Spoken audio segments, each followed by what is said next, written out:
About exactly 40 years ago next month, I was a young doctor in training in Memphis, Tennessee, and I was drafted in the U.S. military and left the country to go to Southeast Asia for a tour of duty there. And something happened when I was gone. Roe v. Wade passed, and it really passed, and I wasn't even aware of it because I was out of the country. And I came back to my training, which had been interrupted by my military service, and realized something very fundamentally different had happened to America.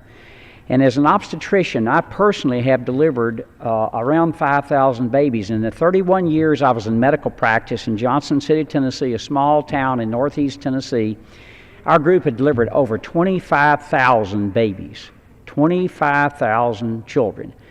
I see these children now as doctors and lawyers and teachers and Sunday school teachers and soccer coaches and housewives, farmers, you name it, bettering our community. I cannot imagine my community without these young people there. They are the future of this great nation.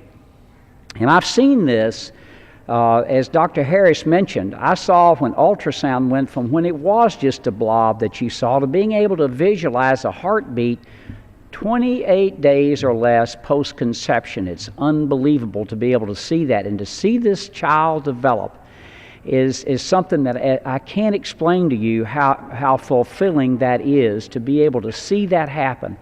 And to have a choice, snuff that out, is a law that we have to get right in this country. And thank goodness minds are changing.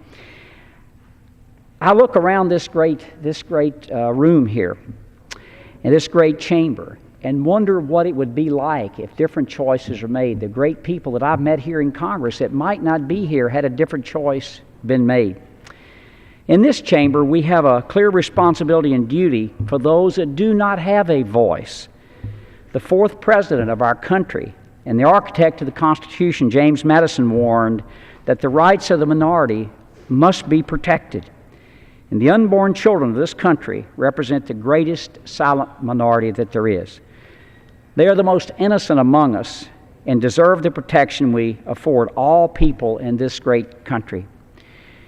Life is a precious miracle from God that begins at conception. As a physician, I can personally attest, after visualizing literally thousands of ultrasounds, we have to make our laws consistent with science of today. It's been mentioned before.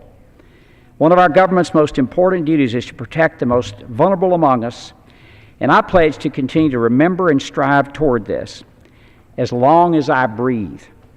I'm heartened that so many others today have chosen to do the same thing, and may God very much bless the 4 million women last year in this country who chose life, not a choice to terminate life.